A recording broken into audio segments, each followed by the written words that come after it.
I grew up in a fundamental Christian church, and as a youngster we sang a little song that's entitled, "I've got the joy, joy, joy, joy down in my heart." Where? Some of you know it. Today I want to tell you about one man that has influenced my life and brought joy back into my life. I first met Father Joe after Katrina, when asked to appraise his religious museum that he had sold and was donating his house for a 40-room mansion in New Orleans. And eventually he was going to move to Palm Springs. I was in a fragile and a very low point in my life, having lost my partner of 11 years. No, he didn't die, but I should have killed him.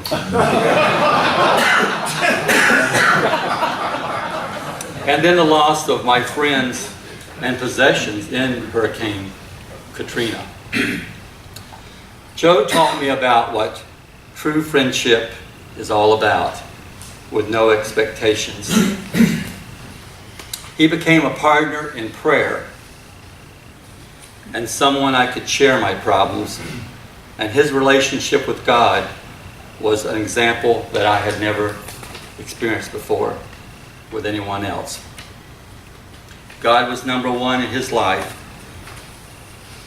and if I was to succeed in my life, I needed to follow his example and let God have control and direct me. It was just not talk when Joe said he was praying about something for you, because he prayed and the answer did come. And when it came to others, I have learned much from him. When I say he made a better person and reflected my life and influenced my life, who can you say that about in your life? How we choose our friends. Do we choose others that only bring us down? Or do we choose people that lift us up and we lift each other up? We need to learn to stay away from negative people that only bring us down, but learn about empathy and putting ourselves in someone else's shoes. One thing Joe has taught me was about gossiping, and all of us gossip. But so, when we say something like, you know, she could be an axe murderer, God bless her.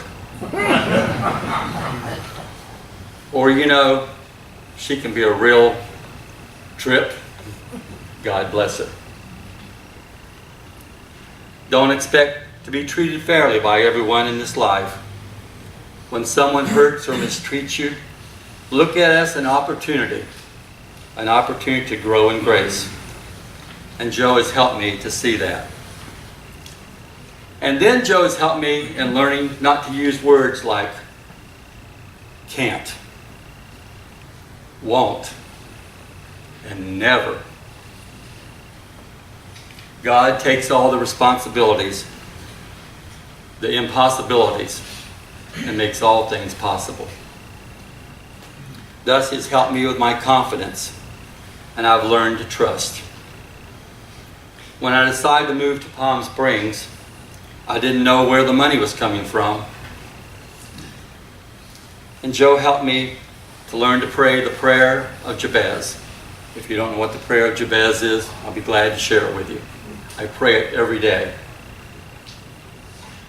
Joe told me not to worry, it will come. And on the week that I was to move to Palm Springs, $18,000 appeared in my account as a gift. I have learned endurance and I've learned trust. And these have taken me years to learn, but because of this person who has helped me. Joe has been someone who's been through my sorrows, my joys, been with me through my cancer treatments, and he's always been there for me. And I've learned to go through doors that I never would expect to open up for me, and that were even possible. I've learned to let go and let God. Psalms 27:4 says, "Seek God, and you will find joy." To God be the glory. Amen. Good morning, Bloomers. Good morning. When Linda asked me to speak to you today, she asked to speak about a reflection or a remembrance.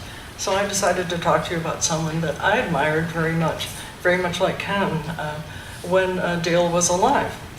Even now, I sometimes look back at the way he lived and the examples he set for me. And no, we didn't coordinate, but that's the way God leads us, I think, that we're both talking about people whose examples were important to us. So was Dale Chavis a holy person? I don't know. Was he a saint? Beats me. But I do know that he was a good and a kind and a patient person, and he lived a full and an exceptional life, and that's what matters to me. And Dale enjoyed fun. Dale used to tell a lot of corny jokes, and if I had more time, I would share some of those corny jokes with you, so you're lucky that our time is limited.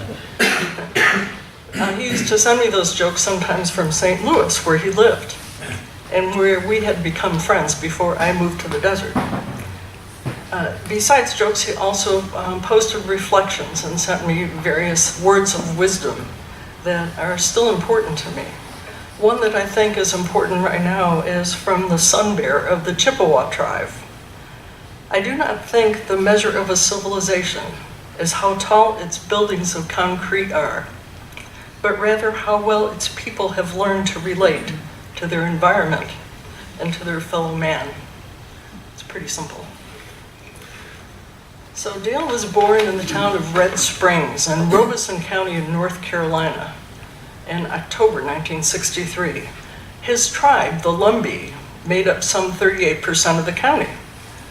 Small family farms and many swamps circled the town. Dale grew up in a large extended family. He learned to cook as a child and grew especially close to his mother, his grandmother, his aunts and cousins and nieces and nephews. He was a handsome child with a beautiful smile. He was quiet and he listened and he learned. Dale was a two-spirited person and was respected as a fundamental component of his community. The Lumbee people take their name from the Lumbee River, which winds its way through Robeson County. Dale and his siblings spent a lot of time on hot summer days splashing around in that river. The children in the family played and they also worked hard. Typically, a farm in Robeson County managed 40 acres. That's an average. And their daily chores included things like milking and feeding and gathering, and depending on the time of year, also planting, cultivating, and harvesting. Dale always spoke of his childhood as filled with love and hard work. It was a good way to grow up, he said.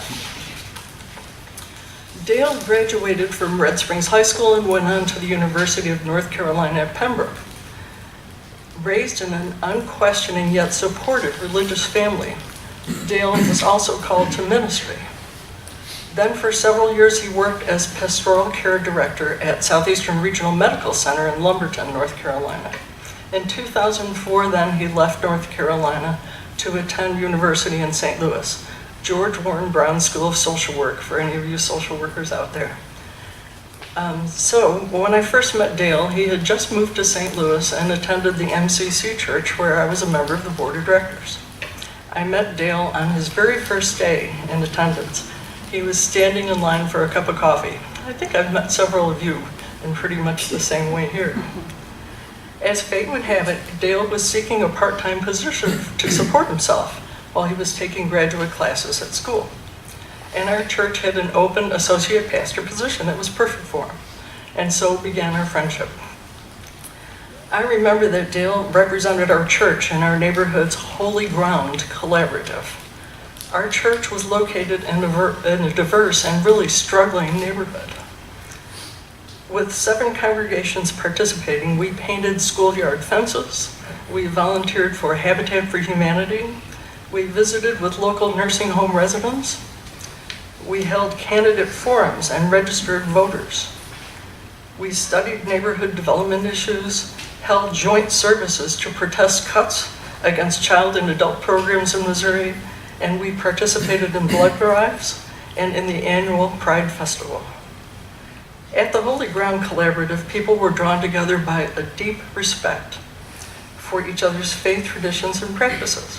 It was not about changing one another. It was about cooperating on the things that were possible, caring about the community, and about growing in respect for one another. Then later, when our church went through an unexpected pastoral search, deep breath, we depended on Dale's wisdom and on his ability to bring consensus during that dynamic process. Oh, we had times together, didn't we, Reverend Dale? Whew. Reverend Dale went on to complete his LCSW at WashU. He eventually left the church position and then accepted a job at Barnes Jewish Hospital in St. Louis as their healthcare hospice supervisor. He also opened a private therapy practice. Our time together became less frequent, but nonetheless cherished. In 2006, on Halloween weekend, Dale invited me to accompany him on what I call a soul walk to celebrate All Souls Day. The idea was that several dozen people met in a cemetery during the evening at a large mausoleum. A clergy person offered some prayers of remembrance, and then our participants were all offered candles to light and carry along a walking path, kind of through the cemetery and then back to the mausoleum. At that time, there were closing prayers offered as well. That year, Reverend Dale had lost his mother, and I'd lost my partner of 20 years, Ann Hall. Reverend Dale and I walked quietly that evening, just feeling the cool night air and reflecting on being together. It was a remarkably healing experience for me, and one for which I'll always be grateful. About the death of his mother, Reverend Dale said, "Memories grow sweeter, and I'm grateful for her continued influence and presence in my life. She had one of the prettiest smiles. You are greatly loved and missed, dear mother." Dale Chavis became a social worker to make a difference in the lives of others, especially those who were experiencing a journey of loss and grief. A journey I certainly faced, and a journey most of us face at some point in our lives. There's a hospital publication put out that Dale had some very poignant words printed in. It's a powerful feeling to be able to assist folks who are at a pivotal point in their lives, to be able to sit with a dying person and provide the space for that individual to explore and express the meaning of his or her life. I enjoy working with people who are on a journey of self-discovery, self-identification, and self-actualization. To be able to walk alongside a person in that journey adds depth to the collective meaning of life. It is fitting that it was Reverend Dale Chavis who oversaw our ceremony when Marilyn and I married in 2009 in Iowa. Dale Chavis died in 2016 after going home to North Carolina. One of his last messages to me was on July 1st, after the birth of my great-granddaughter. In his North Carolina drawl, he wrote simply, "Congrats and blessings. Blessings." So as you celebrate this soul-filled holiday, perhaps you'll take time to walk quietly in the cool night air. Reflect. Spend some time just being together with someone you care about. And think about the people you love, people who have shaped your life, both those who are here with us and those who have died before us. From Dale Chavis and from me, I wish you blessings. Blessings. I pray that it may be so. Hear my prayer, O Lord. Amen. Amen.